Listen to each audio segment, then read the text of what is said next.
ಆತ್ಮೀಯ ಸ್ನೇಹಿತರೆ, JSS ಸ್ಪರ್ಧಾ ಕೆರಿಯರ್ ಅಕಾಡೆಮಿ ಯೂಟ್ಯೂಬ್ ಚಾನೆಲ್ ತಮಗೆ ಸ್ವಾಗತ ಸುಸ್ವಾಗತ. ನಾನು JS ಸೋಮನಾಳ್. ಇವತ್ತಿನ ಅವಧಿಯಲ್ಲಿ 6ನೇ ತರಗತಿಗೆ ಸಂಬಂಧಪಟ್ಟಂತ ಸಮಾಜ ವಿಜ್ಞಾನ ಪಠ್ಯಪುಸ್ತಕ ಆಧಾರಿತ ಪ್ರಮುಖ ಪ್ರಶ್ನೋತ್ತರಗಳನ್ನು ಅಧ್ಯಯನ ಮಾಡೋಣ. ನಾವು ಇವತ್ತು ಅಧ್ಯಯನ ಮಾಡುತ್ತಿರುವಂತ ಎಲ್ಲಾ ಪ್ರಶ್ನೋತ್ತರಗಳು ಮುಂಬರವಲ್ಲಿರುವ ಎಲ್ಲಾ ರೀತಿಯ ಸ್ಪರ್ಧಾತ್ಮಕ ಪರೀಕ್ಷೆಗೆ ತುಂಬಾ ಸಹಾಯಕವಾಗಲಿದೆ. KS ಆಗಿರ್ಬೋದು, KPSC ನಡೆಸುವಂತ ನಾನ್ ಟೆಕ್ನಿಕಲ್ ಪೋಸ್ಟ್ ಆಗಿರ್ಬೋದು, FD, SD, ಅದೇ ರೀತಿಯಲ್ಲಿ PSI, PC, PDU, TET, HS star, GP star, PA star ಮತ್ತೆ ಹೊಸದಾಗಿ ಯಾರು ಸ್ಪರ್ಧಾತ್ಮಕ ಪರೀಕ್ಷೆಗೆ ತಯಾರಿ ನಡೆಸ್ತಿದ್ರಲ್ಲ ಅವ್ರಿಗೆ ಏನಪ್ಪಾ ಅಂದ್ರೆ ಈ ಕ್ಲಾಸ್ಗಳು ಮಾಹಿತಿಯನ್ನು ಪಡೆಯೋದಕ್ಕೆ ಪ್ರಾಥಮಿಕ ಹಂತದಲ್ಲಿ ಏನಪ್ಪಾ ಅಂದ್ರೆ ಮಾಹಿತಿಯನ್ನು ಪಡೆಯೋದಕ್ಕೆ ತುಂಬಾ ಸಹಾಯಕ ಆಗ್ತದೆ. ಯಾವ ರೀತಿಯಪ್ಪ ಅಂದ್ರೆ ಒಂದು ಬಿಲ್ಡಿಂಗ್ ಫೌಂಡೇಶನ್ ಯಾವ ರೀತಿಯಾಗಿ ಗಟ್ಟಿಯಾಗಿರ್ತದಲ್ಲ ಅದು ದೀರ್ಘಕಾಲ ಬಾಳತದ. ಅದೇ ರೀತಿಯಾಗಿ ನೀವು ಪ್ರಾಥಮಿಕ ಹಂತದ ಮಾಹಿತಿಯನ್ನು ಅಂದ್ರೆ ಬೇಸ್ ಲೈನ್ ಅನ್ನು ತುಂಬಾ ಗಟ್ಟಿಯಾಗಿ ಅಲ್ಲಿರುವಂತ ಮಾಹಿತಿಯನ್ನು ಕ್ಯಾಪ್ಚರ್ ಮಾಡ್ಕೊಂಡ್ರ ನಿಮ್ಮ ಕಾಂಪಿಟೇಟಿವ್ ಎಕ್ಸಾಮ್ ನಲ್ಲಿ ಏನಪ್ಪಾ ಆಗ್ತದಂದ್ರ ನಿಮ್ಮ ಸಕ್ಸಸ್ ರೇಟ್ ಏನಪ್ಪಾ ಅಂದ್ರ ಅತಿ ಶೀಘ್ರದಲ್ಲಿ ಏನಾಗ್ತದಂದ್ರ ಲಭಿಸ್ತದ. ಈಗಾಗಲೇ 6ನೇ ತರಗತಿ ಪಠ್ಯ ಪುಸ್ತಕ ಸಂಬಂಧಪಟ್ಟಂತ ಸುಮಾರು ಎಷ್ಟಪ್ಪ ಅಂದ್ರೆ 5 ಅಧ್ಯಾಯಗಳನ್ನ ಮುಗಿಸಿದೀವಿ. ಇವತ್ತು ದಕ್ಷಿಣ ಭಾರತದ ಪ್ರಾಚೀನ ರಾಜವಂಶಗಳನ್ನ ಏನಪ್ಪಾ ಅಂದ್ರ ಅಧ್ಯಯನ ಮಾಡ್ತಿದ್ವಿ. ಈಗಾಗಲೇ 60 ಪ್ರಶ್ನೆಗಳನ್ನ ಅಧ್ಯಯನ ಮಾಡಿದೀವಿ.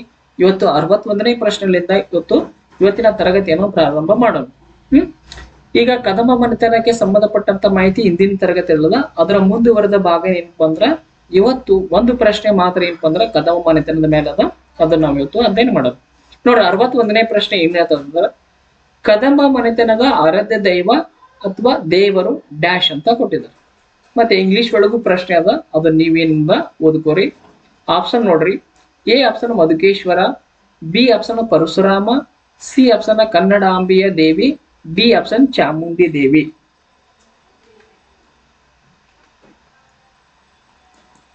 ವೇಟ್ ನೋಡ್ರಿ ಆಪ್ಷನ್ಸ್ ಗಳನ್ನ ನೋಡಿದೀವಿ.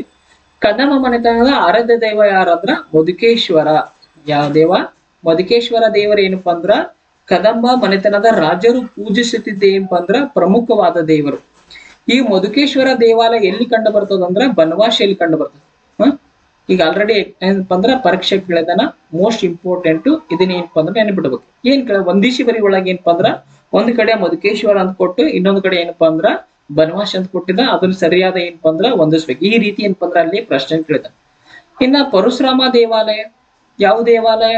ಪರಶುರಾಮ ದೇವಾಲಯ. ಇದು ಎಲ್ಲಿ ಕಂಡು ಬರ್ತದಪ್ಪ ಅಂದ್ರ ಇದು ಬನವಾಸಿಯಲ್ಲಿ ಕಂಡು ಬರ್ತದ. ಇದು ಮೋಸ್ಟ್ ಇಂಪಾರ್ಟೆಂಟ್ ನೆನಪಿಟ್ಕೋರಿ. ಮಧುಕೇಶ್ವರ ದೇವಾಲಯ ಎಲ್ಲಿ ಕಂಡು ಬರ್ತದ? ಬನವಾಸಿ ಒಳಗೆ ಕಂಡು ಬರ್ತದ. ನೆಕ್ಸ್ಟ್ ನೋಡ್ರಿ C ಆಪ್ಷನ್ ನೋಡ್ರಿ, ಕನ್ನಡಾಂಬೆಯ ದೇವಿ. ಈ ಮೊಟ್ಟ ಮೊದಲ ಬಾರಿಗೆ ವೇಟ್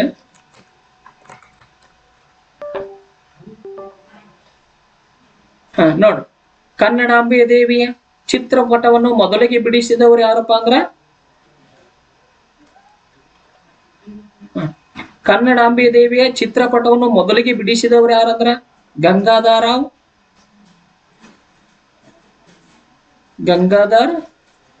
ರಾವ್ ದೇಶಪಾಂಡೆ ಅಂತ ಬರ್ತಾರ. ಇವ್ರ ಏನಪ್ಪ ಅಂದ್ರ ನಾವೆಲ್ಲರೂ ಈಗ ಕನ್ನಡಾಂಬೆಯ ಫೋಟೋವನ್ನು ಪೂಜಿಸ್ತೀವಲ್ಲ, ಎಷ್ಟಕ್ಕ ನವೆಂಬರ್ 1ಕ್ಕ ಈ ಚಿತ್ರಪಟವನ್ನು ಮೊದಲು ಬಾರಿಗೆ ಬಿಡಿಸಿದವ್ರು ಯಾರಪ್ಪ ಅಂದ್ರ ಗಂಗಾಧರ ರಾವ್ ದೇಶಪಾಂಡೆ. ಇನ್ನ ಚಾಮುಂಡಿ ದೇವಿ ಅಂತ ಬರ್ತಾಳ. ಚಾಮುಂಡಿ ದೇವಿ ಬೆಟ್ಟ ಎಲ್ಲಿದಪ್ಪ ಅಂದ್ರ ಮೈಸೂರಿನಲ್ಲದ. ಎಲ್ಲರಿಗೂ ಗೊತ್ತಿತ್ತಂದ ವಿಚಾರ, ಇದ್ರ ಬಗ್ಗೆ ಜಾಸ್ತಿ ನಾವೇನಪ್ಪ ಅಂದ್ರ ಮಾತನಾಡುವುದು ಬೇಡ. ನೆಕ್ಸ್ಟ್ ನೋಡ್ರಿ, ಇನ್ನ ಮಧುಕೇಶ್ವರ ದೇವಾಲಯ. ಈ ಚಿತ್ರಪಟವನ್ನು ನೋಡ್ತೀರ, ಇದೇ ಏನಪ್ಪಾ ಅಂದ್ರ ಮಧುಕೇಶ್ವರ ದೇವಾಲಯ ಎಲ್ಲಿದಂದ್ರ ಬನವಾಸಿ ಒಳಗೆ. ಮೋಸ್ಟ್ ಇಂಪಾರ್ಟೆಂಟ್ ಇದೆ, ನೀವು ನೆನ್ಪಿಟ್ಕೋಬೇಕು. ನೆಕ್ಸ್ಟ್ ಪ್ರಶ್ನೆ ನೋಡ್ರಿ, 62ನೇ ಪ್ರಶ್ನೆ. ಕರ್ನಾಟಕದಲ್ಲಿ ದೀರ್ಘಕಾಲ ಆಡಳಿತ ನಡೆಸಿದ ರಾಜ್ಯ ಮನೆತನ ಯಾವುದು? A ಆಪ್ಷನ್ ಚೋಳರು, B ಆಪ್ಷನ್ ಕದಂಬರು, C ಆಪ್ಷನ್ ಚಾಲುಕ್ಯರು, D ಆಪ್ಷನ್ ಗಂಗರು. ನೋಡ್ರಿ, ಕರ್ನಾಟಕದಲ್ಲಿ ದೀರ್ಘಕಾಲ ಆಡಳಿತ ನಡೆಸಿದ ರಾಜ್ಯ ಮನೆತನ ಯಾವುದಂದ್ರ ಗಂಗರು. ಎಷ್ಟು ವರ್ಷಗಳ ಕಾಲ ಆಡಳಿತ ಮಾಡಿದ್ರು? 650 ವರ್ಷಗಳ ಕಾಲ. ಎಷ್ಟಾಯ್ತು? ಸುಮಾರು 6 ಶತಮಾನಗಳ ಕಾಲ ಇವ್ರೇನಪ್ಪ ಅಂದ್ರ ಆಡಳಿತ ಮಾಡಿದ್ರು. ಕೇಳ್ತಾನ ನಮ್ಮ ಪ್ರಶ್ನೆ ಏನಂತ ಕೇಳ್ತಾನ, ಕರ್ನಾಟಕದಲ್ಲಿ ದೀರ್ಘಕಾಲ ಆಡಳಿತ ನಡೆಸಿದ ರಾಜ್ಯ ಮನೆತನ ಯಾವುದಂತ ಕೇಳ್ಬೋದು. ಅವಾಗ ತಲಕಾಡಿನ ಗಂಗರ್ ಅಂತ ಹೇಳ್ಬೇಕು. ಇಲ್ಲ, ಗಂಗರು ಎಷ್ಟು ವರ್ಷಗಳ ಕಾಲ ಆಡಳಿತ ನಡೆಸಿದ್ರು ಅಂತ ಕೇಳ್ಬೋದು. 650 ವರ್ಷಗಳ ಕಾಲ ಆಡಳಿತ ನಡೆಸಿದ್ರು. ಇನ್ನು ಚಾಲುಕ್ಯರು ಎಷ್ಟು ವರ್ಷ ನಡೆಸಿದ್ರು? 200 ವರ್ಷಗಳ ಕಾಲ ನಡೆಸಿದ್ರು. ಎಷ್ಟು ವರ್ಷಗಳ ಕಾಲ? 200 ವರ್ಷಗಳ, ಅಂದ್ರೆ 2 ಶತಮಾನ ಆಯ್ತು. ನೆಕ್ಸ್ಟ್ ಕದಂಬರು 400 ವರ್ಷಗಳ ಕಾಲ, ಅಂದ್ರೆ 4 ಶತಮಾನ. ನೆಕ್ಸ್ಟ್ ಚೋಳರು 300 ವರ್ಷಗಳ ಕಾಲ ಆಡಳಿತ ಮಾಡಿದ್ರು. ಎಷ್ಟು ವರ್ಷ? 300 ವರ್ಷಗಳ ಆಡಳಿತ, ಅಂದ್ರ 3 ಶತಮಾನಗಳ ಕಾಲ ಏನಪ್ಪಾ ಅಂದ್ರೆ ಇವರು ಆಡಳಿತ ಮಾಡಿದ್ರು.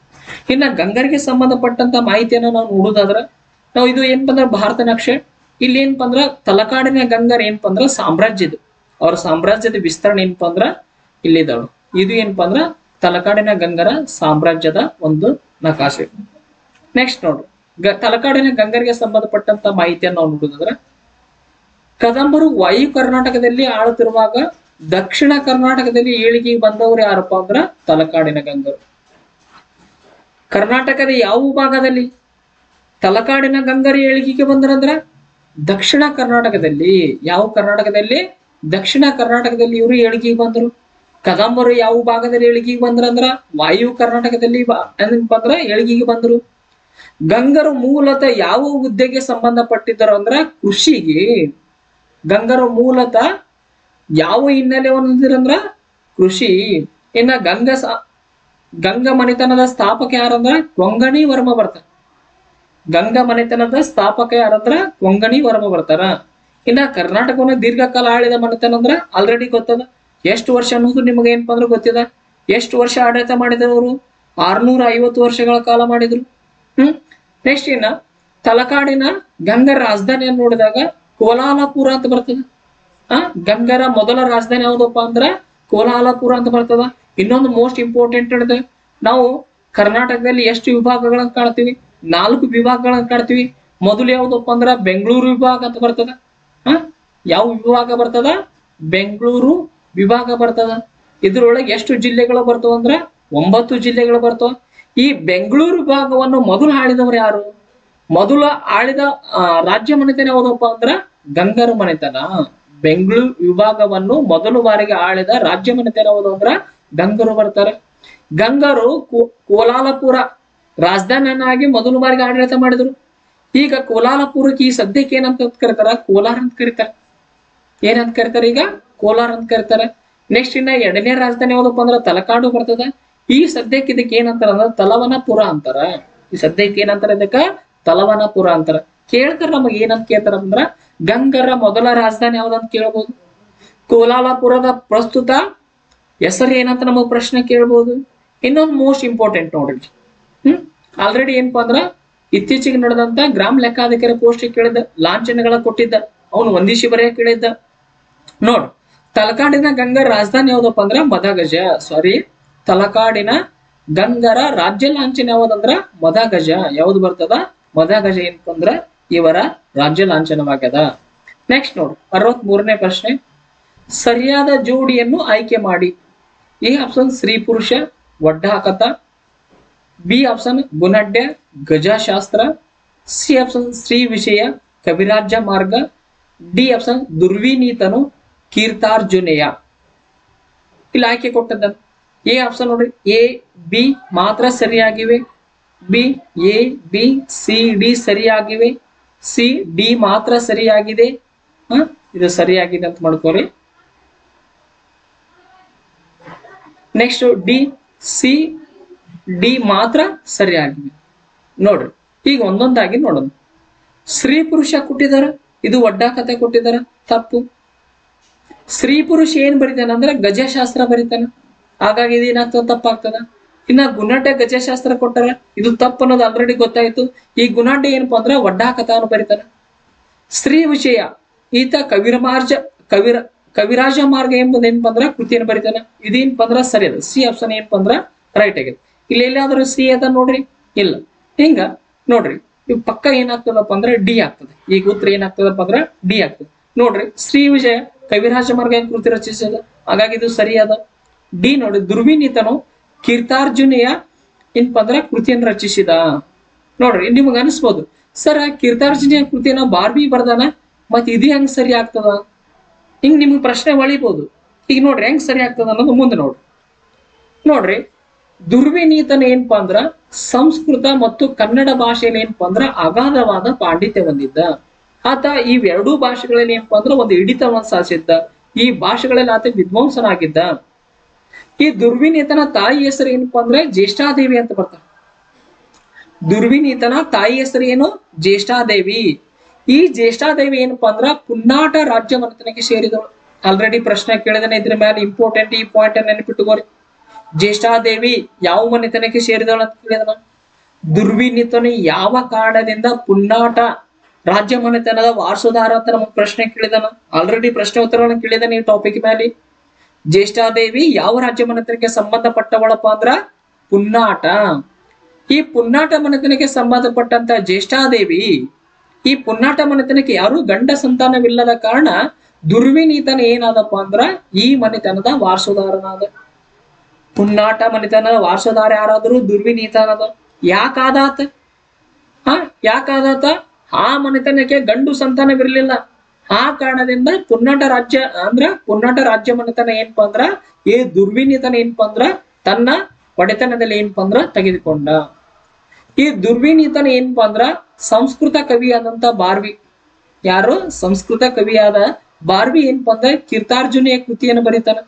ಈ ಕೀರ್ತಾರ್ಜುನಿಯ ಕೃತಿಯನ್ನು ಬರೆದಂತ ಈತ ದುರ್ವಿನೀತನ ಏನ್ ಮಾಡ್ತಾನಪ್ಪ ಅಂದ್ರ 15ನೇ ಸ್ವರ್ಗಕ್ಕೆ, ಎಷ್ಟನೇ ಸ್ವರ್ಗಕ್ಕೆ? 15ನೇ ಸ್ವರ್ಗಕ್ಕೆ ಏನಪ್ಪಾ ಅಂದ್ರ ಭಾಷೆಯನ್ನು ಬರಿತಾನ. ಏನ್ ಬರಿತಾನ? ಭಾಷೆಯನ್ನು ಬರಿತಾನ. ಭಾಷೆ ಅಂದ್ರ ಭಾಷಾಂತರ ಮಾಡ್ತಾನ. ಏನ್ ಮಾಡ್ತಾನ? ಅದನ್ನ ಭಾಷಾಂತರ ಮಾಡ್ತಾನ. ನೆಕ್ಸ್ಟ್ ಇನ್ನ ದುರ್ವಿನೀತನ ಗುಣಾಢ್ಯನ ಬರೆದಂತ ಒಡ್ಡಾ ಕತೆ, ಇದನ್ನೇನಪ್ಪ ಅಂದ್ರ ಬೃಹತ್ ಸಾಹಿತ್ಯ. ಯಾವ ಸಾಹಿತ್ಯ? ಬೃಹತ್ ಸಾಹಿತ್ಯ ಎಂಬ ಹೆಸರಿನಲ್ಲಿ ಏನ್ ಮಾಡ್ತಾನಪ್ಪ ಅಂದ್ರ ಸಂಸ್ಕೃತ ಭಾಷೆಗೆ ಏನ್ ಮಾಡ್ತಾನ? ಅನುವಾದ ಮಾಡ್ತಾನ. ಅಂದ್ರ ಇದನ್ನೇನ್ ಮಾಡ್ತಾನ ಆತ? ಭಾಷಾಂತರ ಮಾಡ್ತಾನ. ಕೇಳ್ತಾರ ನಮಗೆ ಯಾವಾಗ ಬೃಹತ್ ಸಾಹಿತ್ಯ ಕೃತಿಯನ್ನು ಬರೆದವ್ರು ಯಾರು ಅಂತ, ಅವಾಗ ನಾವೇನ್ ಹೇಳ್ಬೇಕು? ದುರ್ವಿನೀತನ ಅಂತ ಹೇಳ್ಬೇಕು. ಗುಣಾಢ್ಯನು ಬರೆದ ಕೃತಿ ಯಾವ್ದಂದ್ರ ಒಡ್ಡಾ ಕಥ. ಯಾವ್ದು ಬರ್ದ? ಒಡ್ಡಾ ಕಥ ಬರ್ದ. ನೆಕ್ಸ್ಟ್ ಇಲ್ಲ ಮೋಸ್ಟ್ ಇಂಪಾರ್ಟೆಂಟ್ ಐತಿ ನೋಡ್ರಿ, ಕನ್ನಡದ ಬರಹಗಾರರಲ್ಲಿ ದುರ್ವಿನೀತನ ಒಬ್ಬನು. ಇದು ಹೇಳಿಕೆ ಸ್ಟೇಟ್ಮೆಂಟ್ ರೂಪದಲ್ಲಿ ಕೇಳಬಹುದು. ಇತ್ತೀಚೆಗೆ ನಮಗೆ ಪ್ರಶ್ನೆ ಪತ್ರಿಕೆ ತುಂಬಾ ಡೀಪ್ ಆಗಿ ಬರ್ತಾವ. ಹಾಗಾಗಿ ನಾವು ಸಹ ಏನ್ ಮಾಡ್ಬೇಕಂದ್ರೆ ಡೀಪ್ ಆಗಿ ಓದಬೇಕು. ನೋಡ್ರಿ, ಕನ್ನಡದ ಬರಹಗಾರರಲ್ಲಿ ದುರ್ವಿನೀತನ ಒಬ್ಬವೆಂದು ಕನ್ನಡದ ಕವಿಯಾದ ಶ್ರೀ ವಿಜಯ ಪ್ರಸ್ತಾಪ ಮಾಡ್ತಾನ. ನೋಡ್ರಿ, ಅಂದ್ರ ದುರ್ವಿನೀತನ ಬಗ್ಗೆ ಯಾರ ಪ್ರಸ್ತಾಪ ಮಾಡ್ತಾರ? ಶ್ರೀ ವಿಜಯ ಮಾಡ್ತಾನ. ಹಾಗಾದ್ರೆ ಯಾವ ಕೃತಿ ಒಳಗ್ ಮಾಡ್ತಾನ ಆತ? ಶ್ರೀ ವಿಜಯ ಕನ್ನಡದ ಬರಹಗಾರ. ಗೊತ್ತ ಎಲ್ಲರಿಗೆ. ಆ ಕನ್ನಡದ ಬರಹಗಾರ ಅಂತ ಶ್ರೀ ವಿಜಯ ಏನ್ ಮಾಡ್ತಾನಂತ ದುರ್ವಿನೀತನ ಬಗ್ಗೆ ಪ್ರಸ್ತಾಪ ಮಾಡ್ತಾನ. ಯಾವ ಕೃತಿ ಒಳಗ ಮಾಡ್ತಾನ ಆತ? ಯಾವ ಕೃತಿ ಒಳಗ ಮಾಡ್ತಂದ್ರ ಕವಿರಾಜ್ಯ ಮಾರ್ಗ ಕೃತಿ ಒಳಗ ಮಾಡ್ತಾನ. ಕನ್ನಡದ ಮೊಟ್ಟ ಮೊದಲ ಉಪಲಬ್ಧ ಕೃತಿ ಯಾವ್ದಪ್ಪ ಅಂದ್ರ ಕವಿರಾಜ್ಯ ಮಾರ್ಗ. ಆ ಕೃತಿ ಒಳಗೆ ಏನಪ್ಪಾ ಅಂದ್ರ ಶ್ರೀ ವಿಜಯ ದುರ್ವಿನೀತನ ಪ್ರಸ್ತಾಪ ಮಾಡ್ತಾನೆ. ಇದನ್ನೇನಪ್ಪಾ ಅಂದ್ರ ನೆನಪಿಟ್ಕೋರಿ, ಮೋಸ್ಟ್ ಇಂಪಾರ್ಟೆಂಟ್ ಆಗ್ತದ. ಈ ಟಾಪಿಕ್ ಮೇಲೆ ಏನೇನ್ ನೆನಪಿಟ್ಕೋಬೇಕಂದ್ರ, ಒಂದು ಸ್ತ್ರೀ ಪುರುಷ ಬರೆದ ಕೃತಿ ಯಾವ್ದಂದ್ರ ಗಜಶಾಸ್ತ್ರ, ಗುಣಾಢ್ಯನು ಬರೆದ ಕೃತಿ ಯಾವ್ದಂದ್ರ ಒಡ್ಡಾ ಕಥಾ, ಶ್ರೀ ವಿಜಯ ಬರೆದ ಕವಿರಾಜ್ಯ ಮಾರ್ಗ. ಸಾಕಷ್ಟು ಬರೆಯುವನ್ಗ ಒಳ್ಳೆ ಮೋಸ್ಟ್ ರಿಪೀಟೆಡ್ ಕ್ವಶನ್ಸ್ ಗಳಿವು. ಪದೇ ಪದೇ ಪ್ರಶ್ನೆ ಉತ್ತರ ಏನಪ್ಪಾ ಅಂದ್ರ ಬರ್ತಿತ್ತು. ಕೆಲವೊಮ್ಮೆ ಏನ್ ಆಗ್ಬಿಡ್ತದಪ್ಪ ಅಂದ್ರ ಈ ಪ್ರಶ್ನೆಗಳು ಬರ್ಲಿಲ್ಲ ಅಂದ್ರ ಕ್ವಶನ್ ಪೇಪರ್ ಏನಪ್ಪಾ ಕಂಪ್ಲೀಟ್ ಆಗಂಗಿಲ್ಲ. ಆ ರೀತಿಯಾಗಿ ಏನಪ್ಪಾ ಅಂದ್ರ ಒಳ್ಳೆ ರಿಪೀಟ್ ಆದಂತ ಪ್ರಶ್ನೆ ಏನಪ್ಪಾ ಅಂದ್ರ ಮಾಹಿತಿ ಅದ ಇದು. ಬಹಳಷ್ಟು ಪ್ರಶ್ನೆ ಉತ್ತರಗಳು ಏನಪ್ಪಾ ಅಂದ್ರ ರಿಪೀಟ್ ಆಗಿರ್ತಾವ. ಇವೆಲ್ಲವಷ್ಟು ಏನ್ ಮಾಡ್ರಿ ಅಂದ್ರ ನೆನಪಿಟ್ಕೋರಿ. ಸಾಧ್ಯವಾದ್ರೆ ಒಂದ್ ಕಡೆ ಏನ್ ಮಾಡ್ರಿ ಅಂದ್ರ ನೋಟ್ಸ್ ಅನ್ನ ಬರ್ಕೋರಿ. ನೆಕ್ಸ್ಟ್ ಪ್ರಶ್ನೆ ನೋಡ್ರಿ, 64ನೇ ಪ್ರಶ್ನೆ. ಶ್ರವಣ ಬೆಳಗೊಳದ ಗೊಮ್ಮಟೇಶ್ವರ ಮೂರ್ತಿಯು ಎಷ್ಟು ಅಡಿ ಎತ್ತರವಿದೆ? ಇದು ರಿಪೀಟೆಡ್ ಕ್ವಶನ್. ಪಿಸಿಗಂತೂ ಸಾಕಷ್ಟು ಬಾರಿ ಏನಪ್ಪಾ ಅಂದ್ರ ಮೋಸ್ಟ್ ರಿಪೀಟೆಡ್ ಕ್ವಶನ್ ಯಾವ ಅದು ವಿಶೇಷವಾಗಿ ಏನಪ್ಪಾ ಅಂದ್ರೆ PC exam, police constable exam ಏನಪ್ಪಾ ಅಂದ್ರ ಸಾಕಷ್ಟು ಬಾರಿ ರಿಪೀಟೆಡ್ ಆಗ್ಯದ. ನೋಡ್ರಿ ಆಪ್ಷನ್ಸ್ ಗಳನ್ನು, ಸಾರಿ ಇನ್ನೇನ್ ಪ್ರಶ್ನೆ ಓದ್ತೀನಿ ನೋಡ್ರಿ. ಶ್ರವಣ ಬೆಳಗೊಳದ ಗೊಮ್ಮಟೇಶ್ವರ ಮೂರ್ತಿಯು ಎಷ್ಟು ಅಡಿ ಎತ್ತರವಿದೆ? ಎ ಆಪ್ಷನ್ 17.6 ಅಡಿ, ಬಿ 52 ಅಡಿ, ಸಿ 58 ಅಡಿ, ಡಿ 48 ಅಡಿ. ನೋಡ್ರಿ, ಶ್ರವಣ ಬೆಳಗೊಳದ ಗೊಮ್ಮಟೇಶ್ವರ ಮೂರ್ತಿ ಅದ, ಅದನ್ನೆಲ್ಲರಿಗೂ ನಿಮಗ್ ಗೊತ್ತದ. ಅದು ಎಷ್ಟು ಅಡಿ ಎತ್ತರವಿದೆಯಪ್ಪ ಅಂದ್ರ 58 ಅಡಿ ಎತ್ತರವಿದೆ. ಎಷ್ಟು ಅಡಿ ಅದ? 58 ಅಡಿ ಎತ್ತರ ಅದ.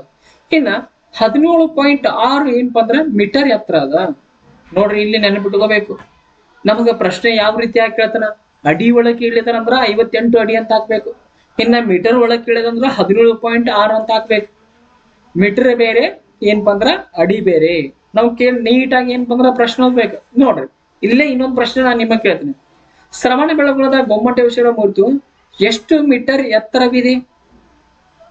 ಅವಾಗ ಯಾವ್ದು ರೈಟ್ ಆನ್ಸರ್ ಆಗ್ತದೆ? ಎ ಆಪ್ಷನ್ ರೈಟ್ ಆನ್ಸರ್ ಆಗ್ತದೆ. ಯಾಕಂದ್ರ 17 ಪಾಯಿಂಟ್ ಇದು ಅಡಿ ಏನ್ ಕ್ಯಾನ್ಸಲ್ ಮಾಡೋಣ, ಇಲ್ಲಿ ಏನಪ್ಪಾ ಅಂದ್ರೆ ಮೀಟರ್ ಅನ್ನು ಬರೆಯೋಣ. ನೋಡ್ರಿ, ಶ್ರವಣ ಬೆಳಗಾದ ಗೊಮ್ಮಟೇಶ್ವರ ಮೂರ್ತಿ ಎಷ್ಟು ಮೀಟರ್ ಎತ್ತರವಿದೆ ಅಂದಾಗ 17.6 ಮೀಟರ್ ಎತ್ತರವಿದೆ. ಅಡಿ ಒಳಗೆ ಏನಾದ್ರು ನಮ್ಮ ಪ್ರಶ್ನೆ ಕೇಳೋದಂದ್ರ ಅವಾಗ ಎಷ್ಟಾಗಿರ್ತದಂದ್ರ 58 ಅಡಿ ಎತ್ತರವಿರ್ತದೆ. ಇದೇನು ಗೊಮ್ಮಟೇಶ್ವರ ಮೂರ್ತಿ ಏನದಲ್ಲ, ಇದೇನಪ್ಪ ಅಂದ್ರ ಗೊಮ್ಮಟೇಶ್ವರ ಮೂರ್ತಿ. ಇದು ಎಲ್ಲಿ ಕಂಡು ಬರ್ತದಂದ್ರ ಶ್ರವಣ ಬೆಳಗೊಳದೊಳಗ ಕಂಡು ಬರ್ತದ. ಇದಕ್ಕೆ ಸಂಬಂಧಪಟ್ಟಂತೆ ಹೆಚ್ಚಿನ ಮಾಹಿತಿಯನ್ನು ನೋಡುದಾದ್ರೆ ನೋಡ್ರಿ, ದುರ್ವಿನೀತ ಅಂತ ಬರ್ತಾನ. ದುರ್ವಿನೀತ ನಂತರ ಅಧಿಕಾರಕ್ಕೆ ಬಂದರು ತಲಕಾಡಿನ ಗಂಗರಾಜ ದುರ್ವಿನೀತ ಬರ್ತಾನ. ಈತ ನಂತರ ಅಧಿಕಾರಕ್ಕೆ ಬಂದರು ಸ್ತ್ರೀ ಪುರುಷ ಬರ್ತಾರ. ನೆಕ್ಸ್ಟ್ ಏನಪ್ಪಾ ಅಂದ್ರ 4ನೇ ರಾಚಮಲ್ಲ ಬರ್ತಾನ. ಎಷ್ಟೇನ ಆ 4ನೇ ರಾಚಮಲ್ಲ ಏನಪ್ಪಾ ಅಂದ್ರೆ ಅತ್ಯಂತ ಬಹಳೇನು ಪ್ರಸಿದ್ಧಿ ಪಡೆದಂತ ವ್ಯಕ್ತಿ ಅಲ್ಲ.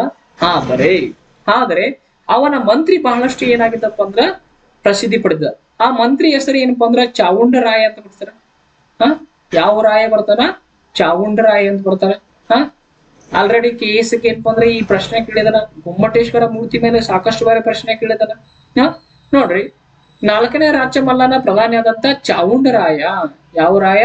ಚಾವುಂಡರಾಯ ಏನ್ ಮಾಡ್ತಾನಂದ್ರ ವಿಂಧ್ಯಗಿರಿ ಬೆಟ್ಟದ ಮೇಲೆ, ನೋಡ್ರಿ ಇದನ್ನು ಸಹ ನೆನಪಿಟ್ಕೋಬೇಕು. ಶ್ರವಣ ಬೆಳಗೊಳದ ಗೊಮ್ಮಟೇಶ್ವರ ಮೂರ್ತಿ ಯಾವ ಬೆಟ್ಟದ ಮೇಲೆ ಇದೆ ಅಂತ ಕೆಲವು ಪ್ರಶ್ನೆ ಕೇಳಬಹುದು. ಅವಾಗ ಏನ್ ಹೇಳ್ಬೇಕು ನಾವು? ವಿಂಧ್ಯಗಿರಿ ಬೆಟ್ಟದ ಮೇಲೆ ಅದ. ಎಷ್ಟು ಮೀಟರ್ ಎತ್ತರ ಅದ? 17.6 ಮೀಟರ್ ಎತ್ತರ ಅದ. ಎಷ್ಟು ಅಡಿ ಎತ್ತರ ಅದ? 58 ಅಡಿ ಎತ್ತರ ಅದ. ಕೆಲವು ಹಿಂಗಿನ ಕಟ್ರಿ. ಶ್ರವಣ ಬೆಳಗೊಳದ ಗೊಮ್ಮಟೇಶ್ವರ ಮೂರ್ತಿ ಕರ್ನಾಟಕದ ಯಾವ ಜಿಲ್ಲೆಯಲ್ಲಿ ಕಂಡು ಬರ್ತದೆ ಅಂತ ಕೇಳ್ಬಹುದು. ಅವಾಗ ಏನ್ ಹೇಳ್ಬೇಕು ನಾವು? ಹಾಸನ್ ಅಂತ ಹೇಳ್ಬೇಕು. ಯಾವ್ದು ಹೇಳ್ಬೇಕು? ಹಾಸನ್ ಅಂತ ಹೇಳ್ಬೇಕು. ಈಗ ಗೊಮ್ಮಟೇಶ್ವರ ಮೂರ್ತಿ ಏನಾಗಿದಪ್ಪ ಅಂದ್ರ ಅದು ತ್ಯಾಗದ ಪ್ರತೀಕವಾಗ್ಯದ. ಯಾವುದರ ಪ್ರತೀಕವಾಗ್ಯದ? ಗೊಮ್ಮಟೇಶ್ವರ ಮೂರ್ತಿ ತ್ಯಾಗದ ಪ್ರತೀಕವಾಗ್ಯದ. ಅದರಿಂದ ಒಂದು ದೊಡ್ಡದಾದ ಹಿನ್ನೆಲೆ ಅದ, ಒಂದು ಕಥೆ ಅದ. ಬಾಹುಬಲಿ, ಈ ಗೊಮ್ಮಟೇಶ್ವರ ಮೂರ್ತಿಗೆ ಏನಪ್ಪ ಅಂದ್ರ ಬಾಹುಬಲಿ ಅಂತಾನೂ ಕರೀತಾರೆ. ಆತನ ಅಣ್ಣ ಇರ್ತದ, ಭರತ ಇರ್ತಾನ. ಇಬ್ರು ಮಧ್ಯೆ ಯುದ್ಧ ನಡೀತದ. ಏನ್ ನಡೀತದ? ಇಬ್ಬರ ಮಧ್ಯೆ ಯುದ್ಧ ನಡೀತದ. ಅವಾಗ ಭರತ ಏನಪ್ಪಾ ಅಂದ್ರೆ ಎಲ್ಲಾ ಯುದ್ಧದಲ್ಲಿ ಏನಪ್ಪಾ ಅಂದ್ರ ಸೋಲ್ತಾನ.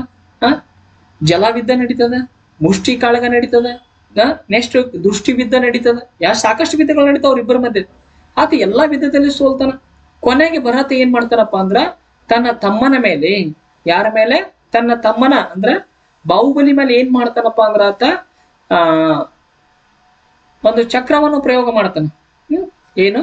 ಆತ ಸುದರ್ಶನ ಚಕ್ರವನ್ನ ಏನ್ ಮಾಡ್ತಾನ? ಆತ ಪ್ರಯೋಗ ಮಾಡ್ತಾನ.